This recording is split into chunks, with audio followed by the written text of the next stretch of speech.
Bismillahirrahmanirrahim. Assalamualaikum warahmatullahi wabarakatuh. Alhamdulillah. Alhamdulillah wa kafa. Wassalatu wassalamu ala sayyidina Muhammadin al-Mustafa wa ala alihi ahli sidqi wal wafa. Qala Allah Ta'ala, a'udzu billahi minasyaitonir rajim. Bismillahirrahmanirrahim. Kullu nafsin dha'iqatul maut. Sadaqallahul azim wa sadaqa Rasulullah Habibul Karim wa nahnu ala dzalika minasyahidin wa syakirin walhamdulillahi rabbil alamin. Ikhwan fillah yang dirahmati Allah Subhanahu wa taala. Alhamdulillah pagi ini kita masih diberikan kesempatan untuk menghirup udara Allah Subhanahu wa taala. Karena itu bersyukur suatu keniscayaan bagi kita. Selama kita masih diberikan kesempatan hidup, mari terus beraktivitas dengan amal-amal yang saleh. Sahabat fillah yang dirahmati Allah Subhanahu wa taala, renungan pagi kita hari ini kita akan membahas tentang amalan yang menolong kita di alam kubur. Saudara yang dirahmati Allah, di awal renungan kita tadi disampaikan bahwa kullu nafsin dha'iqatul maut. Setiap yang bernafas pasti akan mengalami kematian. Ketika liang lahat tertutup dan langkah kaki manusia menjauh, saat itulah dunia benar-benar berakhir. Tidak ada lagi suara selain sunyi dan kesunyian. Tidak ada lagi tangan yang menggenggam kecuali amal yang kita bawa sendiri. Rasulullah Shallallahu Alaihi Wasallam bersabda, apabila seorang manusia meninggal dunia, maka terputuslah semua amalnya kecuali 3 perkara. Yang pertama adalah sedekah jariyah, ilmu yang bermanfaat, dan anak saleh yang mendoakannya. Hadis riwayat Imam Muslim. Namun, ya ikhwan fillah, sebelum hari kiamat tiba, ada satu fase yang pasti dilalui setiap manusia, yakni alam kubur. Di sanalah amal-amal kita akan menjelma, bukan sekedar catatan, tetapi teman, cahaya, dan pelindung. Lalu apa amalan-amalan yang dapat menolong kita di alam kubur, ikhwan fillah? Yang pertama adalah sholat. Sholat cahaya pertama di alam kubur. Sholat adalah amalan pertama yang akan dihisab awalul hasab fi yaumil qiyamah. Jika sholatnya baik, maka seluruh amalnya akan ikut baik. Hal ini dijelaskan oleh saudara amalan yang pertama kali pada hari sholat.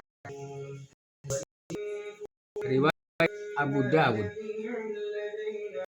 Ya fillah, dalam kubur sholat datang sebagai cahaya berdiri di sisi kepala, berdiri di dada dan kaki. Sholat malam yang dulu terasa berat akan berubah menjadi penjaga setia, menenangkan ruh di kesempitan alam kubur. Yang kedua, amalan yang akan menolong kita di kubur adalah Al-Quran. Al-Quran bersetia yang membela kita. Al-Quran tidak pernah meninggalkan bacanya. Allah bersabda, bacalah Al-Quran, karena ia akan datang pada hari kiamat sebagai pemberi syafaat bagi pembacanya. Hadis riwayat Imam Muslim. Dalam riwayat, Al-Quran akan menjelma sebagai sosok bercahaya dan berkata, "Aku adalah sahabatmu. Aku yang membuatmu haus di siang hari dan terjaga di malam hari." Pertama, surat Al-Mulk. Rasulullah bersabda, surat Al-Mulk adalah penghalang dari azab dan siksa kubur. Hadis riwayat Tirmidzi. Subhanallah. Ikhwan fillah yang dirahmati Allah Subhanahu wa taala, amalan yang ketiga yang dapat menolong kita di alam kubur adalah sedekah. Adalah penyejuk di alam gelap. Sedekah hilang atau tangan telah membusuk. Allah berfirman, perumpamaan orang-orang menginfakkan hartanya di jalan Allah adalah seperti sebutir biji yang menumbuhkan 7 bulan.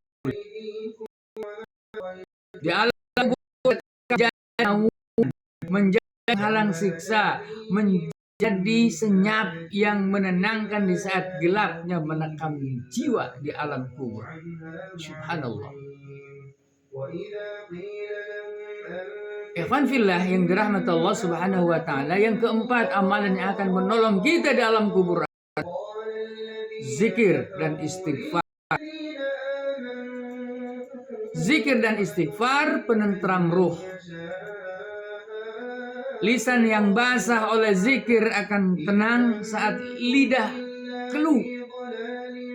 Hal ini dijelaskan di dalam Al-Quran surat Ar-Ra'd ayat 28. Ingatlah, hanya dengan mengingat Allah hati menjadi tenang. Tasbih, tahmid, tahlil, dan istighfar akan menjadi suara lembut yang menenangkan, yang menenteramkan ruh saat pertanyaan-pertanyaan malaikat datang. Sahabat fillah yang dirahmati Allah Subhanahu wa taala, amalan yang kelima yang akan menolong kita di alam kubur adalah akhlak baik. Akhlakul karimah. Akhlak baik sebagai perisai yang tak terlihat. Banyak orang rajin ibadah namun lalai menjaga akhlak. Rasulullah Shallallahu Alaihi Wasallam bersabda, tidak ada amalan yang lebih berat di timbangan selain akhlak yang baik. Hadis riwayat Imam Tirmizi.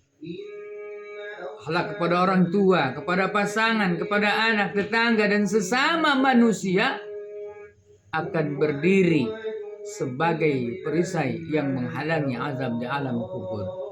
Karena itu, buah daripada ibadah adalah akhlak, dan akhlak adalah perisai yang tiada terlihat di alam kubur nanti.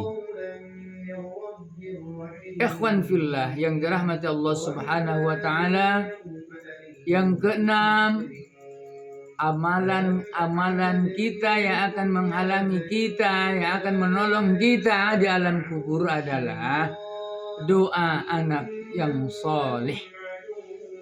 Doa anak yang soleh adalah cahaya yang terus mengalir. Ketika amal kita terputus, doa anak soleh terus mengetuk langit. Setiap sujud anak yang mendoakan orang tuanya akan menjadi cahaya tambahan di kubur yang gelap. Ikhwan fillah yang dirahmati Allah Subhanahu wa taala. Itulah 6 amalan yang akan menjadi penolong kita di alam kubur. Ikhwan fillah, alam kubur bukan akhir tapi awal. Alam kubur bukan tempat menunggu tapi tempat menerima hasil. Bukan tempat menyesal tapi tempat menuai. Rasulullah bersabda, kubur itu bisa menjadi taman dari taman-taman surga, raudhah min riyadil jannah, atau lubang dari lubang-lubang neraka. Hadis riwayat Tirmizi. Maka jangan tunggu kematian untuk memperbaiki amal. Karena di alam kubur kita hanya berharap pada apa yang telah kita lakukan hari ini. Semoga Allah menjadikan kubur kita lapang, penuh cahaya dan penuh rahmat. Dan semoga amalan kita menjadi sahabat setia hingga hari pertemuan dengan Allah Subhanahu wa taala. Amin ya rabbal alamin. Demikian ikhwan fillah renungan subuh atau renungan pagi kita pagi ini, semoga bermanfaat buat kita semua. Allahul muwafiq ila aqwamit thariq, fastabiqul khairat. Wassalamualaikum warahmatullahi wabarakatuh.